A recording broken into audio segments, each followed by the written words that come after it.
노후에 들어서면 사람들은 가장 먼저 인간관계를 붙잡으려 합니다.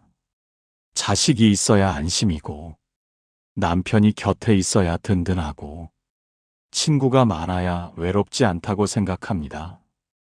그래서 많은 분들이 나이가 들수록 더 애쓰고, 더 참으며, 더 맞춰줍니다.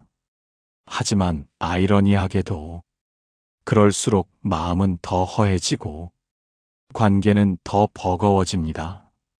자식은 바쁘다는 이유로 연락이 줄고 남편과는 말이 줄어들고 친구는 하나둘 멀어집니다. 그때 많은 분들이 이렇게 말씀하십니다. 결국 노후에는 기댈 사람이 하나도 없더라. 이 말 속에는 서운함보다 더 큰 깨달음이 담겨 있습니다. 노후의 삶은 누군가에게 기대서 버티는 삶이 아니라 혼자서도 흔들리지 않는 삶이어야 한다는 깨달음입니다. 그래서 오늘 이 영상에서는 조금은 도발적으로 들릴 수 있는 이야기를 솔직하게 드리려고 합니다. 노후에는 자식도, 남편도, 친구도 전부 필요 없다고 말씀드리겠습니다. 이 말을 오해하실 필요는 없습니다. 버리라는 말도 아니고 끊으라는 말도 아닙니다. 의존하지 말라는 이야기입니다. 노후의 삶이 편해지느냐, 아니면 끝까지 불안하느냐는 누구를 곁에 두느냐가 아니라 무엇을 손에 쥐고 있느냐에 달려 있습니다. 실제로 이런 일이 있었습니다. 서울 외곽에 혼자 사는 70대 중반의 한 여성분이 계셨습니다. 젊을 때는 자식과 남편을 위해 자기 인생을 거의 쓰지 못하고 살았다고 합니다. 그러다 남편이 먼저 세상을 떠나고 자식들은 각자 살 길이 바빠 연락이 뜸해졌습니다. 그분은 처음에는 하루 종일 전화를 붙잡고 괜히 텔레비전을 크게 틀어놓으며 외로움을 버텼다고 합니다. 그러던 어느 날 몸이 아파 병원에 혼자 다녀온 뒤 생각이 완전히 바뀌었다고 하셨습니다. 아, 이제는 누구를 기다리며 살면 안 되겠구나. 그날 이후 그분은 삶의 기준을 바꿨습니다. 사람 중심의 삶에서 자기 중심의 삶으로 방향을 틀었습니다. 그 결과 마음이 훨씬 편해졌다고 말씀하셨습니다. 노후의 삶은 많은 사람을 곁에 두는 삶이 아니라 필요한 건 몇 가지만 제대로 갖춘 삶입니다. 그 몇 가지가 갖춰지면 사람은 있어도 괜찮고 없어도 흔들리지 않습니다. 오늘 영상에서는 노후에 왜 자식과 남편과 친구를 삶의 중심에서 내려놓아야 하는지, 그리고 대신 반드시 갖춰야 할 이 세 가지가 무엇인지 하나씩 차분히 말씀드리려고 합니다. 이 세 가지만 갖춰지면 외로움에 끌려다니지 않고 관계에 상처받지 않고 돈과 건강 앞에서도 덜 흔들리게 됩니다. 이것은 철학적인 이야기만이 아니라 수많은 시니어들의 실제 삶에서 검증된 이야기입니다.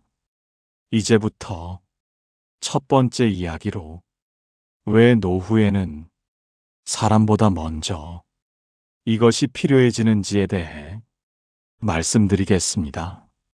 노후에 가장 먼저 갖춰야 할 첫 번째는 사람이 아니라 자기 생활의 기준입니다. 많은 분들이 노후가 불안한 이유를 사람이 없어서라고 생각합니다.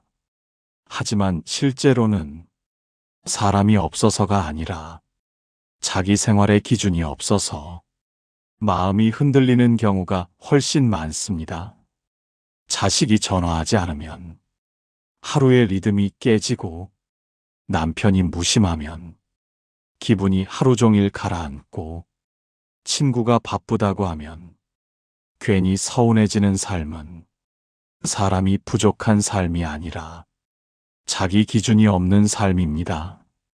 그래서 노후에는 누구를 더 붙잡을지가 아니라 내 하루를 어떻게 채울지가 훨씬 중요해집니다. 실제로 이런 사례가 있습니다. 경기도에 사는 70대 초반의 한 남성분은 아내와 사별한 뒤 자식에게 기대며 살려고 했습니다. 주말마다 자식 집에 가고 사소한 일도 자식에게 물어보고 결정 하나도 혼자 하지 못했습니다. 그런데 시간이 지날수록 자식의 반응은 점점 짧아지고 대답은 건조해졌습니다. 그분은 그때 자식이 변했다고 생각했습니다. 하지만 나중에 한 복지관 상담사에게 이런 말을 들었다고 합니다. 자식이 변한 게 아니라 아버님 삶의 중심이 자식에게 너무 많이 가 있었습니다. 그 말 이후 그분은 하루 일과를 바꾸기 시작했습니다. 아침에 일어나는 시간, 식사 시간, 산책 시간, 집안 정리 시간, 이 모든 것을 자식과 무관하게 자기 기준으로 정했습니다. 그렇게 몇 달이 지나자 신기하게도 자식 쪽에서 먼저 연락이 왔다고 합니다. 요즘은 잘 지내시냐고 목소리가 한결 부드러워졌다고 합니다. 이 변화는 자식의 마음이 바뀌어서가 아니라 부모의 생활 기준이 바로 섰기 때문에 자연스럽게 생긴 변화였습니다. 노후의 가장 위험한 상태는 사람이 없는 상태가 아니라 사람의 반응에 따라 하루의 기분이 좌우되는 상태입니다. 이 상태에서는 아무리 많은 사람을 곁에 두어도 마음은 편해지지 않습니다. 그래서 노후에는 사람보다 먼저 자기 생활의 기준을 세워야 합니다. 언제 일어날지, 무엇을 먹을지, 하루를 어떻게 보낼지, 이 기준이 분명해질수록 사람은 덜 흔들리고 관계도 훨씬 편안해집니다. 자식에게 연락이 와도 괜찮고 오지 않아도 괜찮은 상태, 남편이 말이 많아도 괜찮고 적어도 괜찮은 상태, 친구를 자주 만나도 좋고 가끔 만나도 불안하지 않은 상태, 이 상태가 바로 노후의 가장 안정적인 삶입니다. 많은 분들이 이런 질문을 하십니다. 그래도 사람 없이 어떻게 살 수 있느냐고. 하지만 여기서 중요한 것은 사람이 없느냐가 아니라 사람이 삶의 중심이냐는 점입니다. 사람이 삶의 중심이 되면 그 사람의 기분과 상황에 따라 내 삶이 흔들리게 됩니다. 반대로 자기 기준이 삶의 중심이 되면 사람은 곁에 있어도 좋고 없어도 괜찮은 존재가 됩니다. 이 차이가 노후의 삶의 질을 완전히 바꿉니다. 그래서 노후에 자식도 남편도 친구도 필요 없다고 말하는 이유는 사람을 부정해서가 아니라 삶의 중심을 사람에게서 빼내야 하기 때문입니다. 이 첫 번째 기준이 서지 않으면 아무리 좋은 자식이 있어도, 아무리 다정한 배우자가 있어도, 아무리 오래된 친구가 있어도 노후는 편해지지 않습니다. 반대로 이 기준이 서면 사람이 있어도 집착하지 않게 되고 사람이 없어도 외로움에 끌려다니지 않게 됩니다. 이것이 노후에 가장 먼저 갖춰야 할 첫 번째 조건입니다. 노후에 반드시 갖춰야 할 두 번째는 사람이 아니라 몸과 생활을 지켜주는 최소한의 건강 관리입니다. 많은 분들이 노후의 불안을 외로움에서 찾지만 현장에서 보면 외로움보다 훨씬 큰 문제는 몸이 말을 듣지 않는 순간부터 시작됩니다. 몸이 아프기 시작하면 사람은 급격히 약해집니다. 생각이 줄어들고 선택이 어려워지고 사소한 일에도 의존이 생깁니다. 이때 자식과 남편과 친구는 위로가 될 수는 있어도 문제를 해결해 주지는 못합니다. 그래서 노후에는 사람보다 먼저 몸을 관리할 수 있는 생활 구조가 갖춰져 있어야 합니다. 실제로 이런 사례가 있습니다. 인천에 사는 70대 후반의 한 여성분은 평생 가족 중심으로 살아오셨습니다. 자식이 오면 밥을 차리고, 남편이 부르면 움직이고, 친구 약속이 있으면 무리해서라도 나갔습니다. 그러다 어느 날 무릎 통증이 심해져 외출이 힘들어졌습니다. 그때부터 관계는 빠르게 정리되기 시작했습니다. 자식은 바쁘다는 이유로 방문이 줄었고, 남편은 집안일에 서툴렀고, 친구들은 점점 연락이 뜸해졌습니다. 그분이 가장 힘들었던 것은 사람이 떠난 것이 아니라 자기 몸 하나 제대로 돌보지 못한 지난 시간이었습니다. 그래서 그분은 의사의 권유로 생활을 완전히 바꾸기 시작했습니다. 무리한 약속을 끊고 정해진 시간에 걷고 식사를 규칙적으로 하고 잠을 우선시했습니다. 그 결과 몸 상태가 조금씩 나아졌고 무엇보다 마음이 안정되었다고 말씀하셨습니다. 몸이 안정되니 사람에 대한 집착이 줄었고 관계에서 생기던 서운함도 자연스럽게 사라졌습니다. 노후에 건강이 중요하다는 말은 너무 흔해서 오히려 가볍게 들릴 수 있습니다. 하지만 여기서 말하는 건강은 병이 없다는 뜻이 아닙니다. 스스로 일상을 유지할 수 있는 힘, 혼자서도 하루를 운영할 수 있는 체력, 이것이 노후의 진짜 건강입니다. 이 힘이 있어야 사람이 있어도 편하고 사람이 없어도 불안하지 않습니다.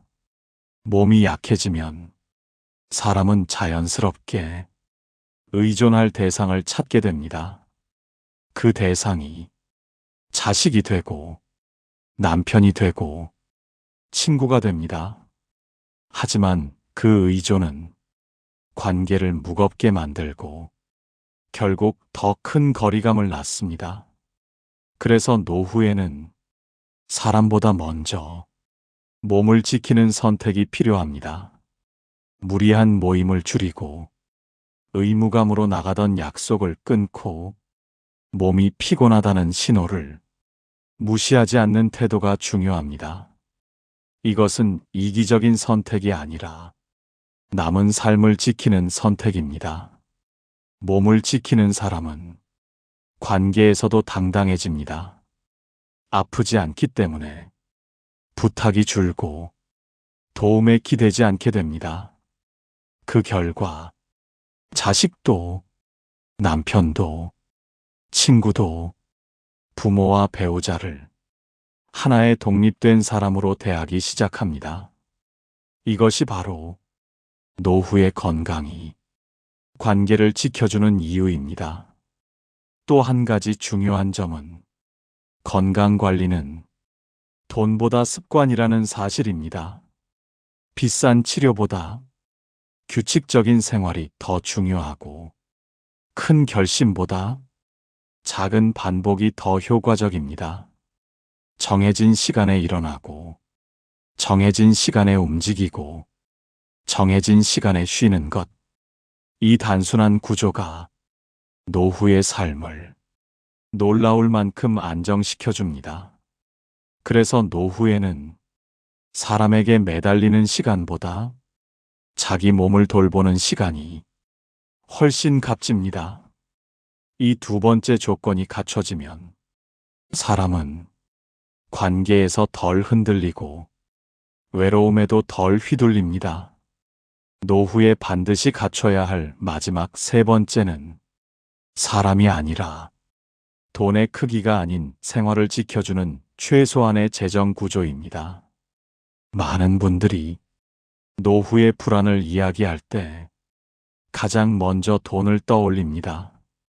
그래서 더 벌어야 하고, 더 모아야 하고, 혹시 모를 상황을 대비해야 한다고 생각합니다.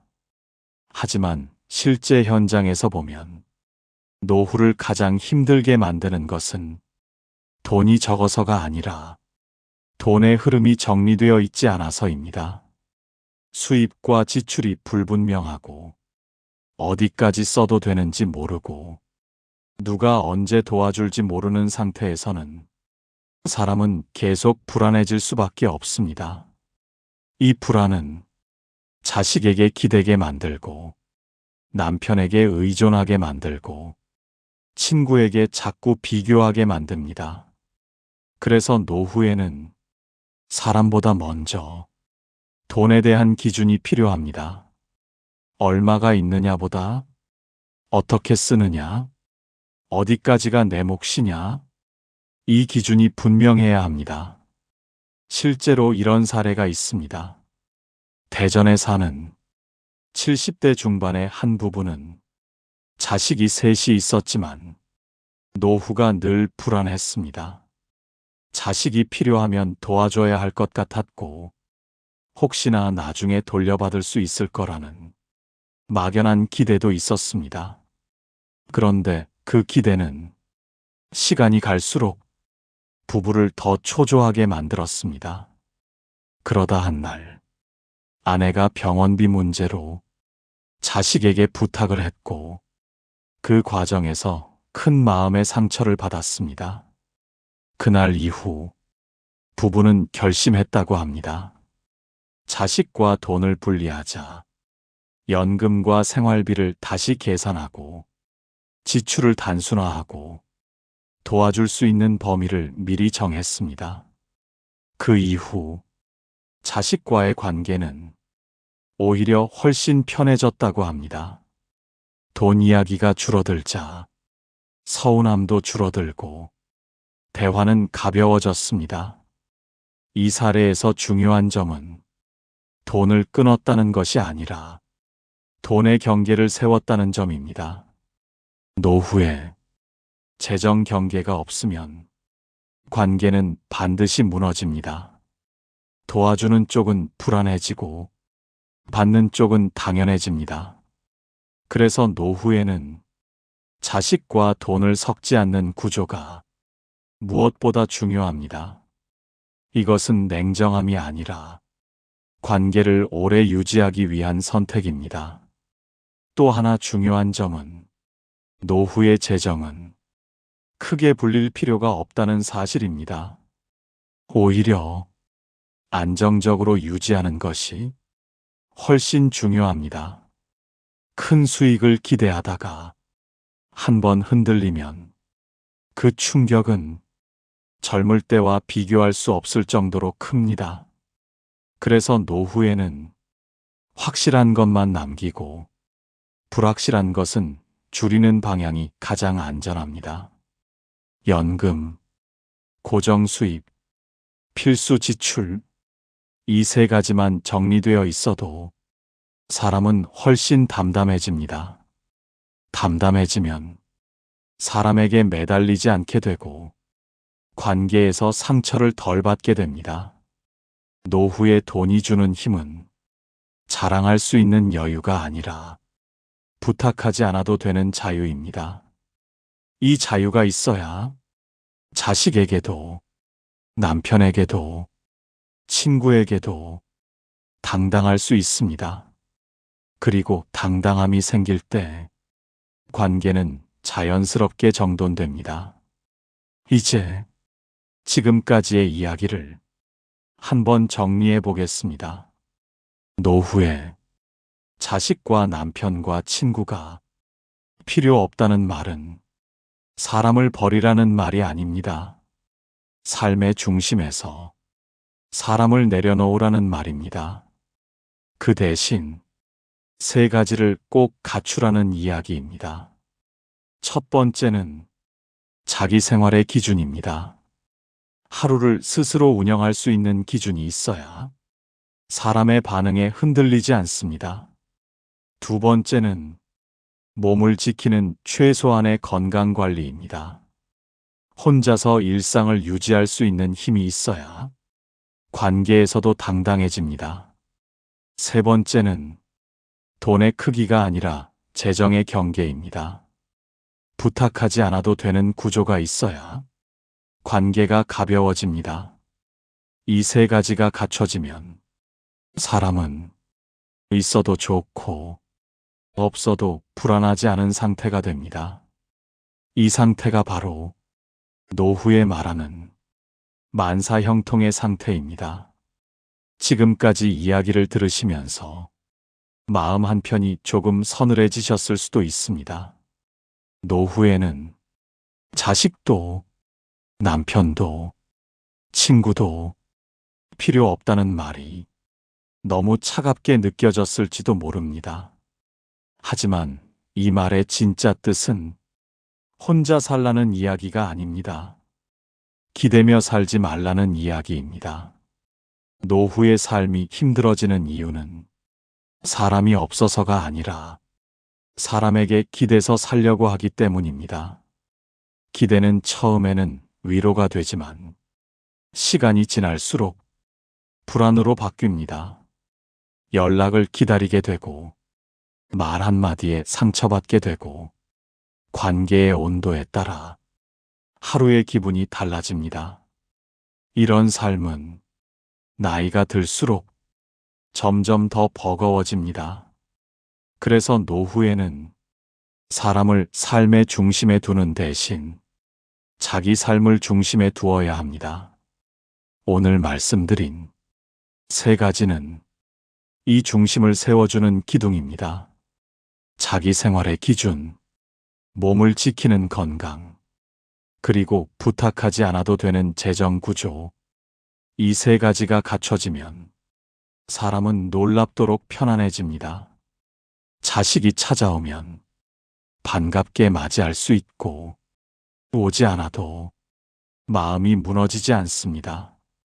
남편이 곁에 있으면 동반자로 느껴지고 말이 적어도 외롭지 않습니다. 친구를 만나면 즐겁고 만나지 못해도 불안하지 않습니다. 이 상태가 되면 사람은 비로소 관계를 즐길 수 있습니다. 의존하지 않기 때문에, 서운하지 않고 기대하지 않기 때문에 실망하지 않습니다. 이것이 노후의 가장 이상적인 인간관계입니다. 많은 분들이 노후가 되면 사람이 더 필요해질 거라고 생각합니다. 하지만 실제로는 사람보다 자기 삶의 구조가 훨씬 더 중요해집니다. 삶의 구조가 무너지면 사람이 많아도 외롭고, 삶의 구조가 단단하면 사람이 적어도 든든합니다. 그래서 노후에는 관계를 늘리기보다 삶을 정리해야 합니다. 정리는 버림이 아니라 선택입니다.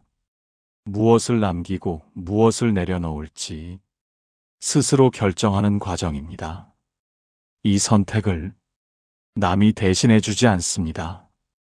자식도, 남편도, 친구도 대신해 줄 수 없습니다. 결국 자기 인생은 자기 손으로 정리해야 합니다.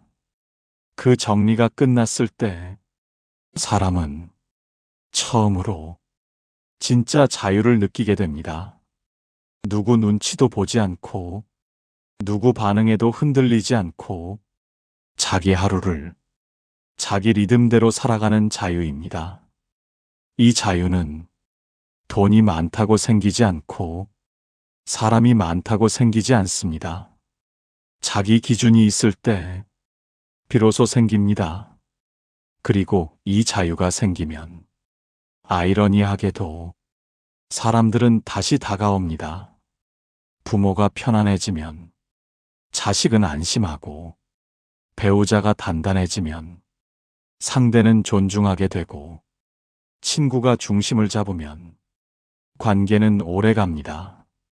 노후의 행복은 사람을 붙잡아서 얻는 것이 아니라 사람을 놓아도 괜찮아졌을 때 자연스럽게 찾아옵니다.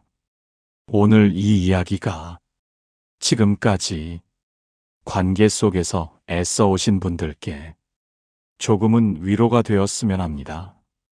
당신이 잘못 살아온 것이 아닙니다. 너무 열심히 사람 중심으로 살아왔을 뿐입니다. 이제는 자기 중심으로 살아도 됩니다. 그것이 이기적인 선택이 아니라 남은 시간을 지키는 가장 현명한 선택입니다. 노후에는 자식이 없어도 괜찮고, 남편이 있어도 의존하지 않고, 친구가 없어도 흔들리지 않는 삶. 이 삶이 바로 오늘 말씀드린 만사형통의 삶입니다. 이제부터라도 조금씩 자기 삶을 중심으로 하루를 정리해 보시기 바랍니다. 그 정리의 끝에서 사람은 외롭지 않고 오히려 훨씬 단단해집니다. 오늘 이야기는 여기까지입니다. 이 시간이 당신의 남은 삶을 조금 더 가볍고 조금 더 편안하게 만드는 작은 계기가 되기를 바랍니다.